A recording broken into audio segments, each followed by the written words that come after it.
Reforço Betel. Aprendizagem acontece com olhar de amor. E Prefeita Betinha Magalhães oferecem Jornal Mundial.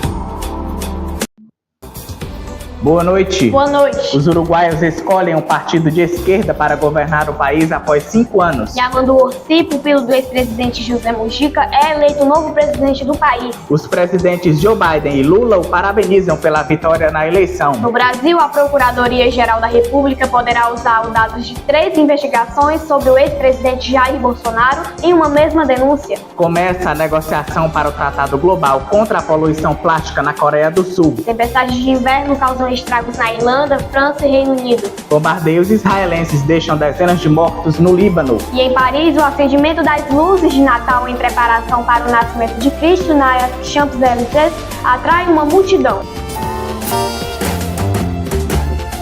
O Jornal Mundial está começando.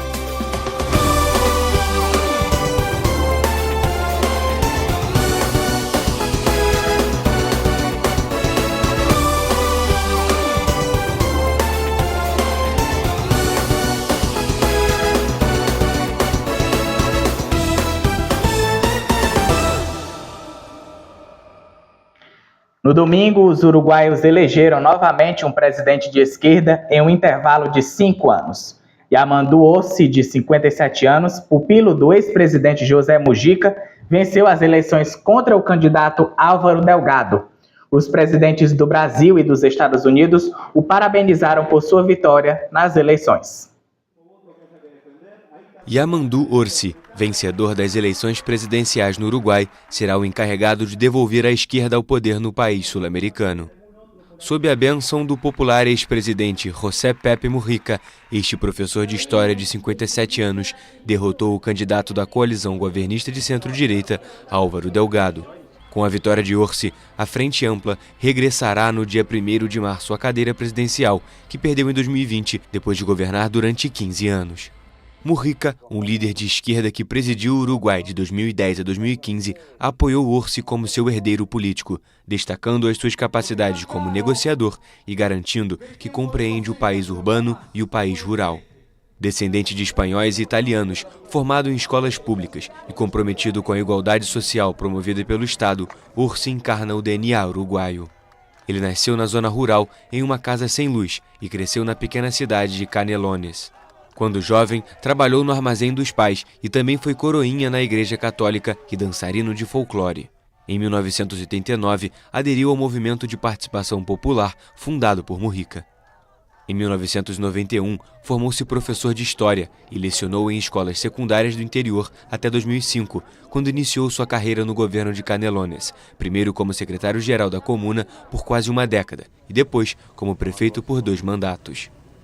Renunciou para as eleições partidárias de junho, nas quais superou em muito a ex-prefeita de Montevidéu, Carolina Cosse, que acabou se tornando sua companheira de chapa.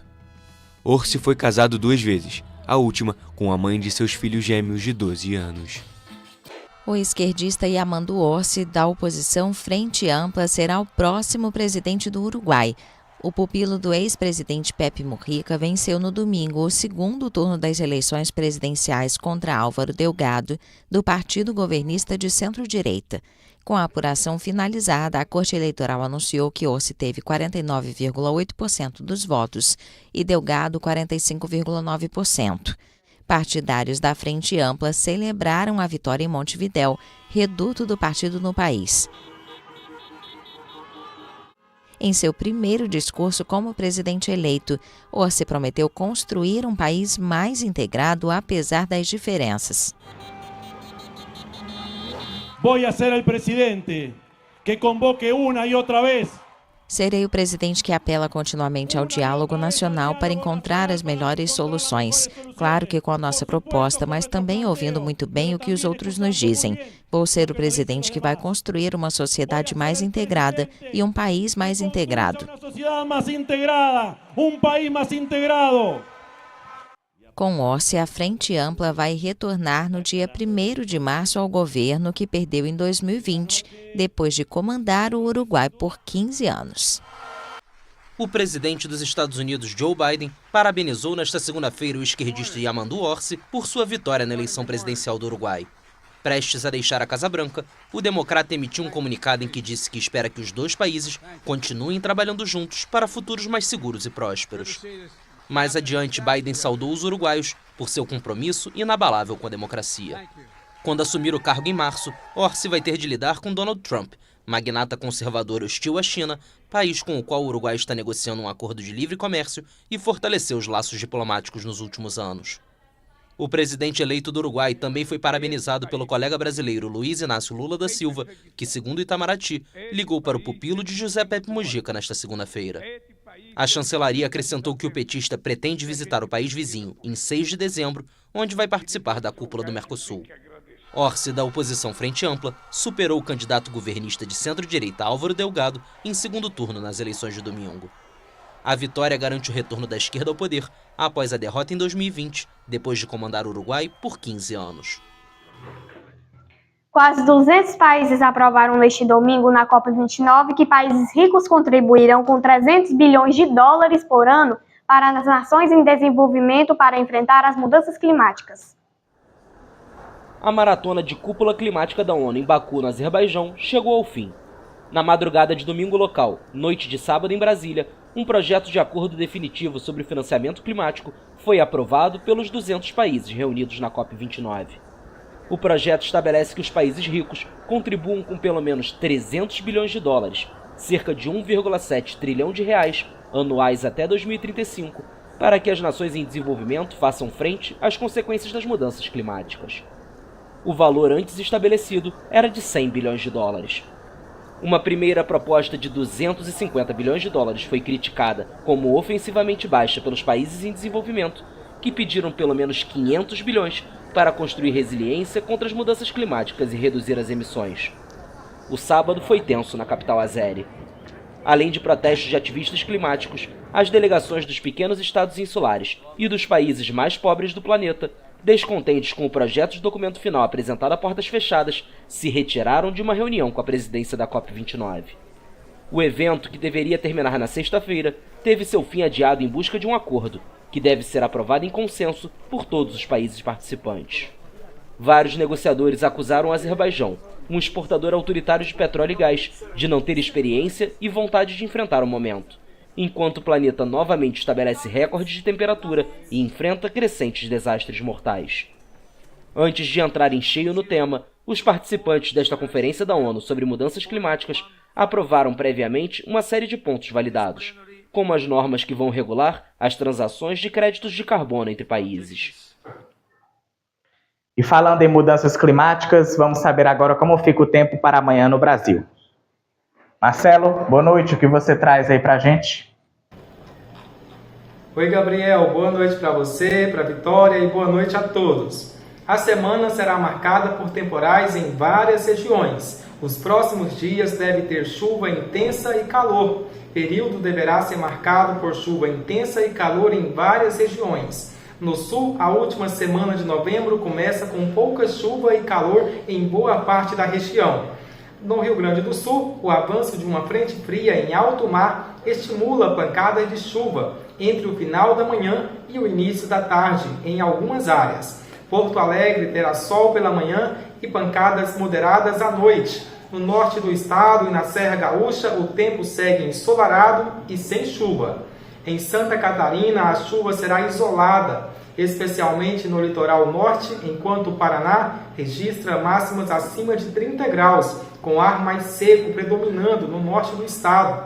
No sudeste, a região começa a semana com temperaturas baixas nas manhãs, especialmente em São Paulo e sul de Minas Gerais. Em São Paulo, o tempo será firme com sol e poucas nuvens. No Rio de Janeiro, o calor retorna, com tempo seco na capital e pancadas isoladas no norte do estado. Belo Horizonte terá tempo firme e temperaturas amenas. Vitória poderá registrar chuva rápida entre a tarde e a noite.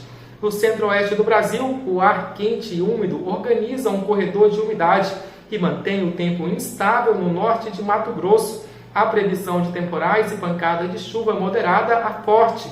Goiás e Distrito Federal enfrentam condições semelhantes, com algumas aberturas de sol e clima abafado.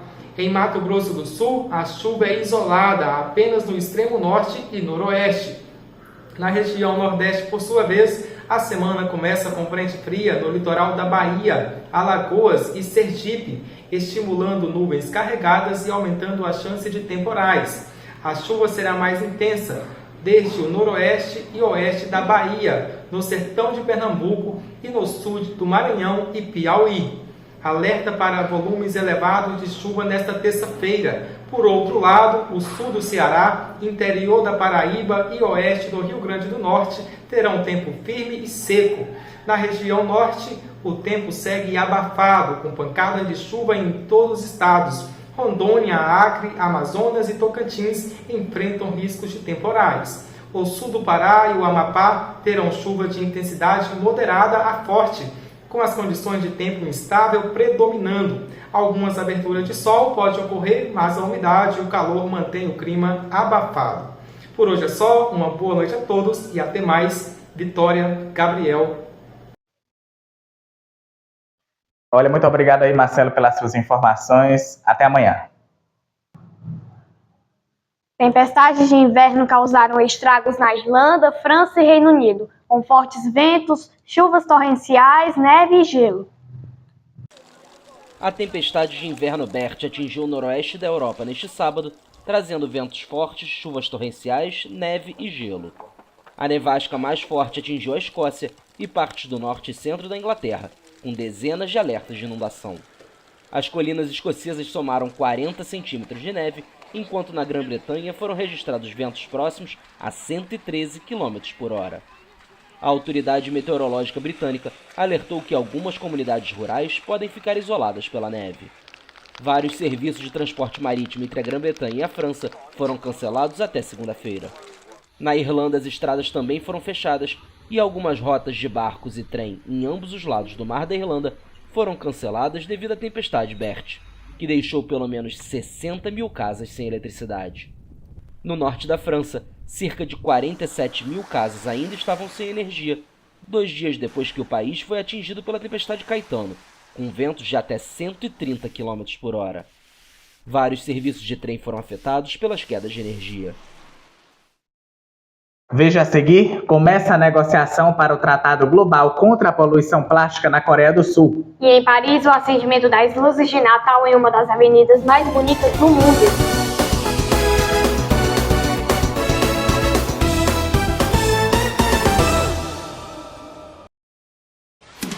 Jornal Mundial é patrocinado por Prefeita Betinha Magalhães, Ebert Importados, a loja mais amada de Camusim, e Reforço Betel.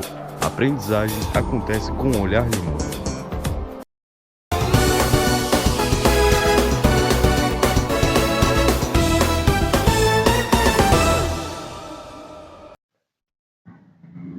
A última rodada de negociações para alcançar um tratado global contra a poluição plástica começou nesta segunda-feira em Busan, na Coreia do Sul. A última rodada de negociações para alcançar um tratado global contra a poluição plástica começou em Busan, na Coreia do Sul, em uma semana crucial após o encerramento da COP29 em Baku.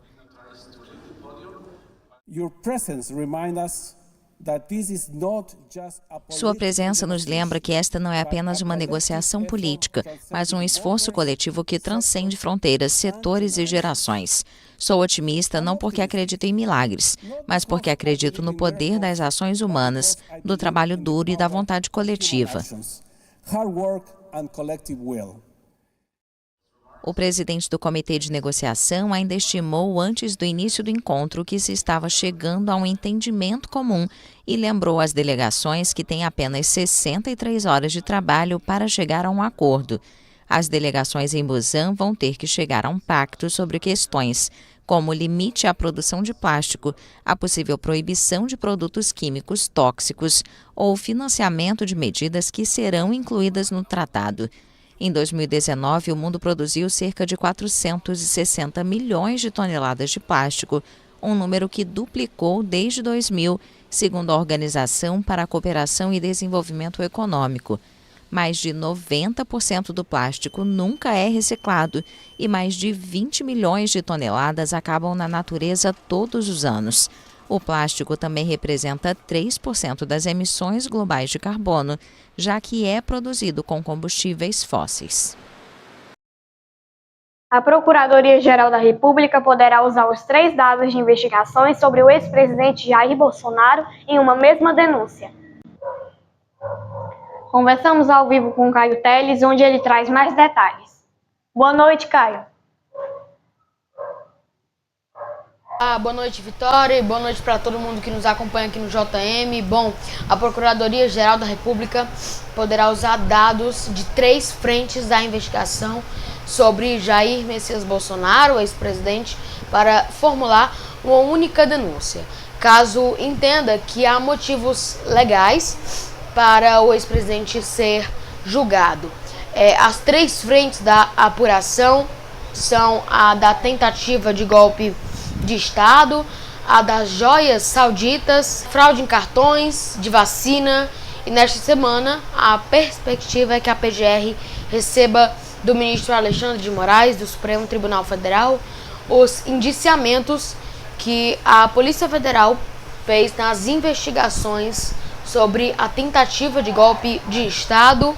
A Polícia Federal indicou o Bolsonaro, seu ex-ministro Braga Neto, que também concorreu com ele à chapa em 2022, e mais 35 políticos, militares e assessores por participação nas tramas golpistas que tentaram impedir a posse do ex-presidente Luiz Inácio Lula da Silva no final do ano de 2022, no final ali do ano também da eleição. A partir do momento em que recebeu os indiciamentos das mãos do ministro Alexandre de Moraes, o Procurador-Geral da República, Paulo Gonet, vai ler o material e decidir se oferece a denúncia para a Justiça. E nos bastidores da PGR, a avaliação é que Gonet vai usar o máximo o seu tempo que dispõe para analisar o caso. É isso, Vitória, que eu tenho para hoje. Volto com você no estúdio do Jornal Mundial. Boa noite para você, para todo mundo. Muito obrigada, Caio, pelas suas informações. Até amanhã. Bombardeios israelenses deixaram dezenas de mortos no Líbano. Israel voltou a bombardear diferentes pontos do território libanês neste sábado.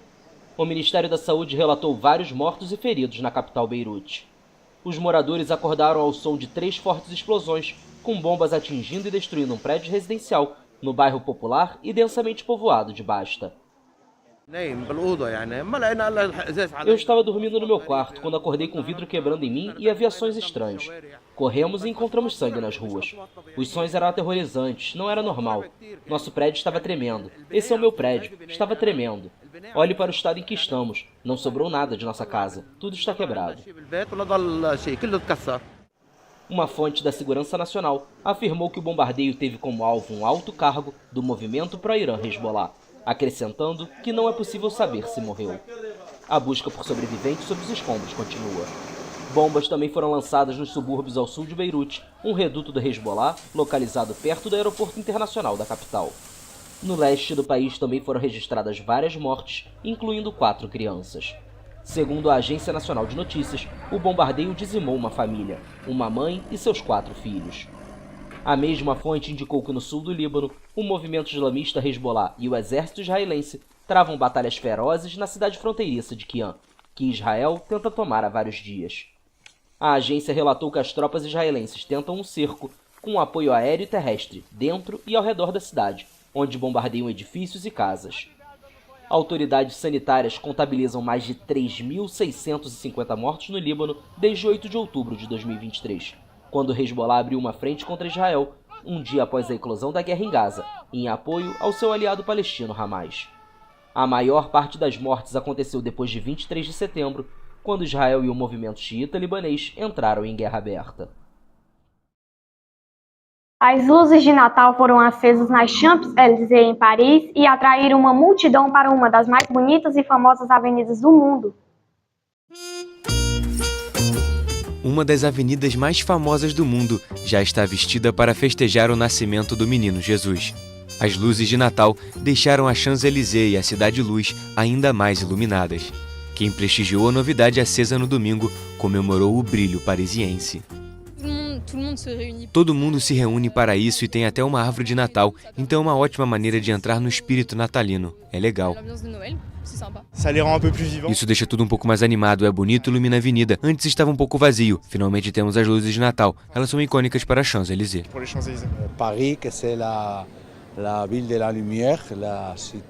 Acho que Paris é a cidade luz, é extraordinária e ainda conta com todas as luzes de Natal. É muita beleza para as pessoas que são de Paris e para todos que vieram a Paris para ver.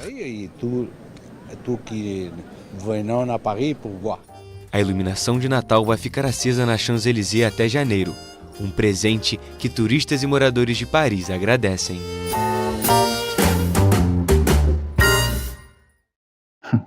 Já em clima de Natal, hein? Verdade, tudo lindo. O Jornal Mundial de hoje termina aqui. Para rever nossas reportagens, volte o vídeo aqui no YouTube. Não esqueça de seguir nossa página lá no Instagram, TV Mundial Oficial. Boa noite. Boa noite, até amanhã.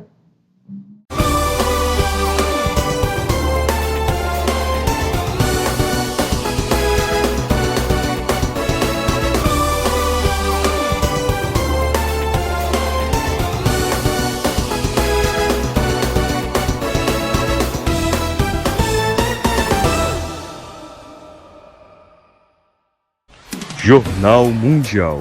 Oferecimento Ebert Importados, a loja mais amada de Camusim.